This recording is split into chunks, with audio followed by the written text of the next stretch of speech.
কাছে তা শুনবো জীবন কাহিনী। আসসালামু আলাইকুম আপু। আপু কেমন আছেন? যাক মাশাল্লাহ, ভালো থাকাই ভালো।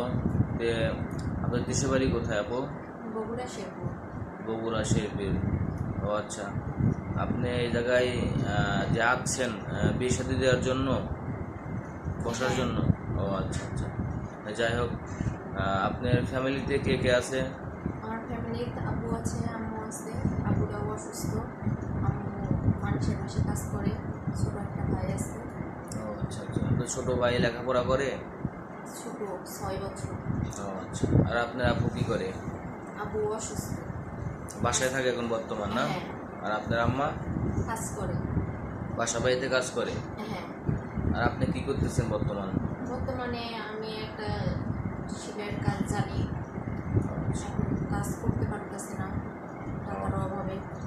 সেলাই মেশিনের কাজ জানেন কিন্তু কাজ করতে পারছেন না, কাজ পাচ্ছেন না? না, ও আচ্ছা, তো আমাদের কাছে আইসেন বিয়ে শাদী বসার জন্য। আমরা খুব চেষ্টা করব ভালো একটা ছেলে দেখে বিয়ে দেওয়ার জন্য। এবং আপনাকে জানি, আর আপনাকে যদি কোনো প্রবাসী ভাই বা বাংলাদেশের লোক বিয়ে শাদী করতে চায়, আপনাকে বিয়ে বসবেন। হ্যাঁ, এবং আমাদের ভিডিওটা তো অনেক প্রবাস থেকে, বাংলাদেশ থেকে দেখে যদি আপনাকে মায়া করে যদি 2-1 হাজার টাকা দান করতে চায়, তাহলে কি আপনি কি নেবেন? হ্যাঁ, আচ্ছা, যাই, তো আপনি যদি বিয়ে শাদী করে যদি কোনো প্রবাসী ভাই যদি বাইরে নিয়ে যায়, তাতে কি আপনি যাবেন? যাবো। ও আচ্ছা, যাবেন।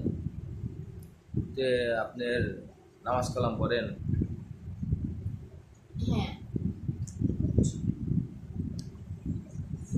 এখন আমি চলতে পারি না, খাওয়া দাওয়া সব দিক দিয়ে কষ্ট। এখন আমাদের মাঝে যদি কেউ একটু সহযোগিতা করে, আমি একটু আগায় যাইতে পারবো। টাকার অভাবে পড়াশোনা করতে পারি না, এটাই আমার ভাবনা। এখন আমার কাছে যদি কেউ একটু দাঁড়ায়, আমি একটু সামনে আগাইতে পারি। ইনশাল্লাহ আমরা চেষ্টা করব ভালো একটা ছেলে আপনাকে বিয়ে দেওয়ার জন্য, বা চেষ্টা করব যথা। তো যাই হোক, আপনি এখন চাইছেন বগুড়া আবার চলে যাবেন, না? আজকে শেরপুর চলে যাবেন, সরি। হ্যাঁ, ও আচ্ছা আচ্ছা আচ্ছা। তো আপনার সাথে কে কে আইছে আমাদের এই জায়গায়? আমার এক ছোট আপু আছে।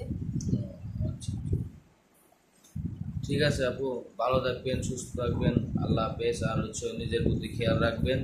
আর আমরা চেষ্টা করব ভালো একটা ম্যান আপনাকে দেওয়ার জন্য।